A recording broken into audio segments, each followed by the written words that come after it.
मुंह गुहा में पढ़ा रहे थे, दांत और जीभ के बारे में पढ़ा दिए थे। आप तो याद भी कर लिए और समझ भी गए हैं। और तीसरा चीज बचा अपने मुंह गुहा के अंदर ग्रंथि के बारे में पढ़ाई करना है। ग्रंथि के बारे में पढ़ना है ना। आए कि जब हम खाना को चबा लिया और जीभ से स्वाद ले लिया, उसको निकलना है, उसको भिगाना भी तो है। खाना यदि हम सूखा खाना खा रहे हैं तो उसको निगलने के लिए क्या उसका गीला होना जरूरी है कि नहीं? गीला कौन करेगा? कोई ग्रंथि ही करेगा, ग्रंथि से लार निकलेगा। वही लार ग्रंथि के बारे में पढ़ाई करें।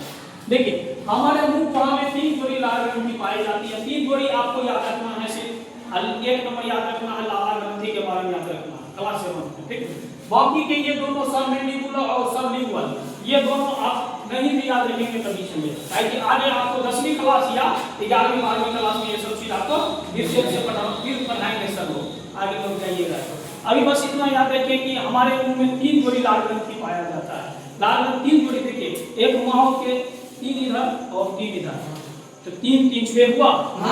3 जोड़ी हुआ।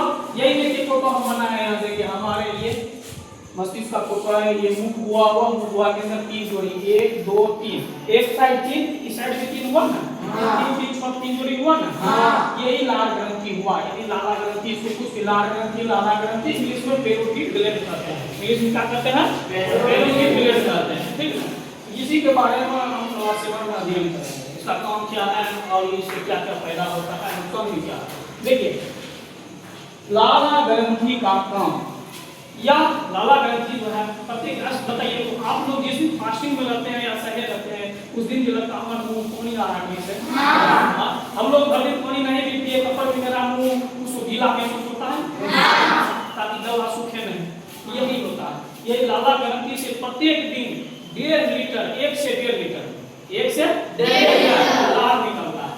लार निकलता है, हम लोग खूब फेंकते हैं ना, लार का ये होता है।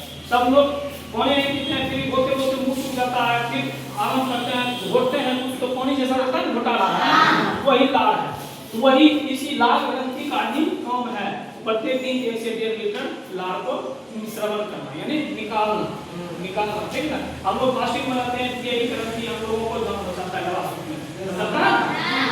अब देखिए भोजन को लसलसा बनाना, भोजन को हम सूखा भी भोजन भुंजा भी खाते हैं, उसमें पानी रहता है नहीं रहता है, फिर भी हम चबाते चबाते भीग जाता है ना, यही होता है।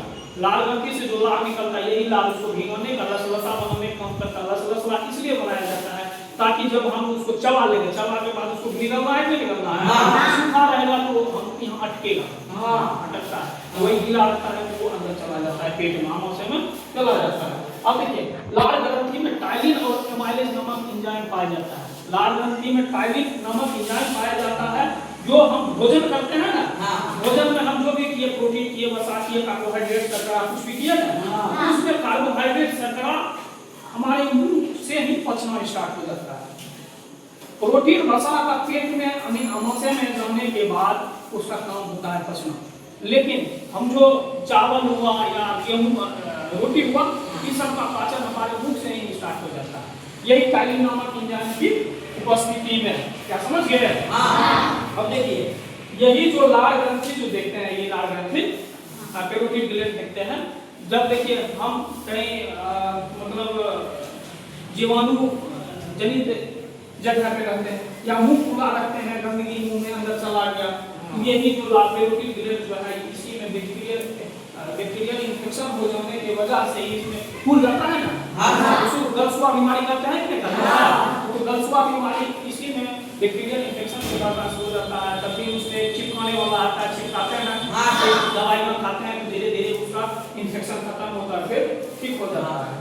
यही ग्रंथि फूल यही हम पूछेंगे, हम गलसुआ बीमारी होता है किसके वजह से? आप लोग बोलिएगा वही लाला ग्रंथि या लार ग्रंथि या पेरोटिड ग्लैंड में इन्फेक्शन हो जाने की वजह से वो फूल जाता है, इसी गलसुआ बीमारी होता है ना।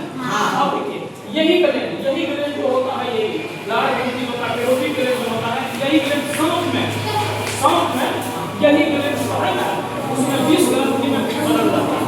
इसमें बदल जाता है 20 ग्रंथि में बदल जाता है।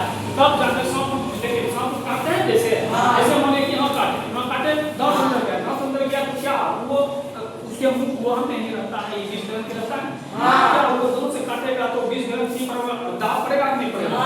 दाग पड़ता है, जैसे 20 निकलता है, 20 उसके बाद हमारे जो जहाँ पे दांत भरा हुआ है, दांत के लिए यहाँ पर दांत पे सिग्नल वाले का विष चला जाता है और हमारे शरीर में फैलने लगता है। ठीक है, समय पर उपचार एकदम हॉस्पिटल पहुँचना चाहिए ताकि डॉक्टर उसका उपचार कर सके। ठीक है, क्या आप लाल ग्रंथि के बारे में आप सब कुछ हो गया है?